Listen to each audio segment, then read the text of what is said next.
Selamat pagi Bapak-bapak, Ibu-ibu, dan semua saudara-saudara yang saya kasihi di dalam Tuhan Yesus. Bagaimana kabarnya? Senang sekali bisa berjumpa di pagi hari ini. Saya percaya Bapak Ibu semuanya dalam keadaan sehat, bukan? Mari kita menyambut renungan pagi dengan doa terlebih dulu supaya Roh Kudus menjelaskan firman yang Bapak Ibu Saudara dengar dengan sebaik-baiknya.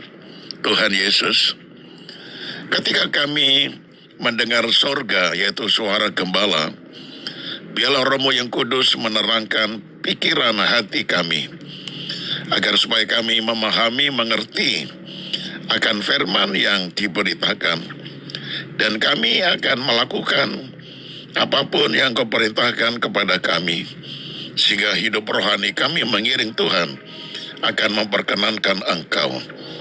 Mari Tuhan, kami siap menerima firman-Mu dalam nama Tuhan Yesus. Haleluya.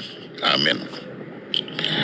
Tema renungan kita pagi ini yaitu pemuda Eutikus. Terambil dari Kisah Rasul pasal 20 ayat 12. Sementara itu, mereka mengantarkan orang muda itu hidup ke rumahnya, dan mereka semua merasa sangat terhibur. Saudara-saudara, pernahkah saudara mengantuk saat ibadah?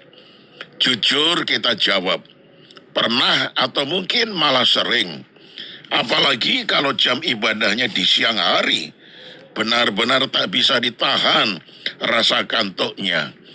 Belum lagi cara si pengkhotbah menyampaikan firman Tuhan yang begitu membosankan. Nah saudara, rasa kantuk yang luar biasa juga dialami oleh seorang pemuda yang bernama Eutikus yang duduk di jendela. Karena Paulus amat lama berbicara, orang muda itu tidak dapat menahan kantuknya. Eutikus sedang berada dalam rasa kantuk yang berat saat ia mendengarkan Paulus berkhotbah. Padahal Paulus berkhotbah dengan berapi-api dan suara yang menggelegar, tetapi tetap saja ia tidak dapat mengusir beban kantuk yang begitu berat menggelayuti kedua matanya. Setelah mencoba dengan sekuat tenaga untuk bertahan menghadapi serangan kantuk itu, akhirnya Eutikus sudah tidak tahan lagi dan tertidur lelap sampai terjatuh dari tingkat 3 ke bawah.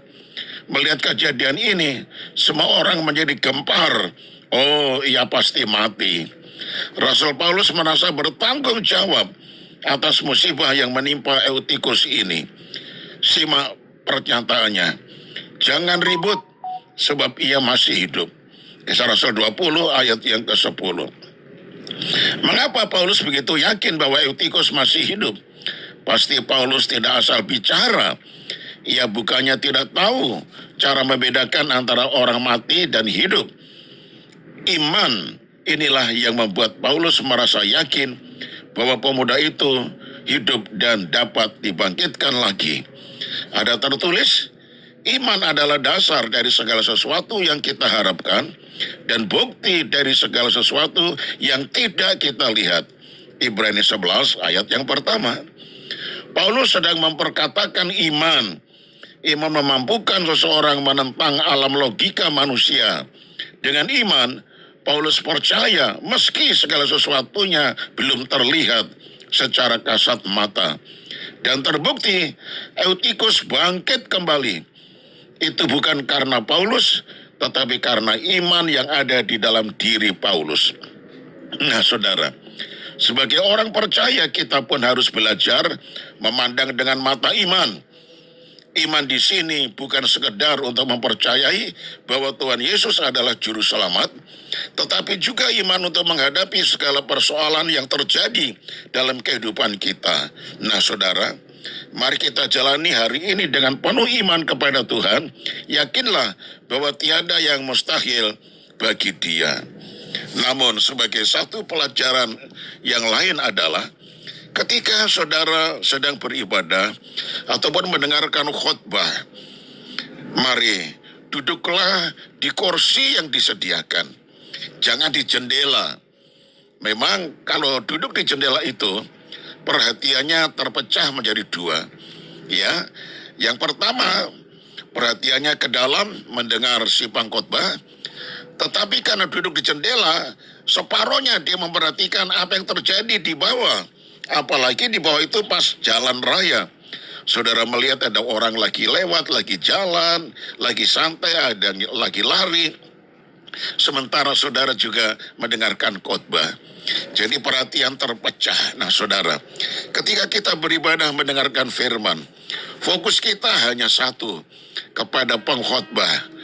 Fokus kita hanya satu, mendengar suara apa yang dikemukakan oleh si pengkhotbah yang membawa firman itu. Karena ibadah kita tidak lama saudara. Pelajaran berikut adalah ketika saudara akan beribadah pada hari Minggu, adakanlah waktu untuk istirahat secara cukup sebelum hari Minggu itu tiba. Nah, biasanya kalau malam Minggu banyak orang bergadang sampai larut malam. Sehingga pada akhirnya ketika ibadah pagi Minggu itu dia mengantuk.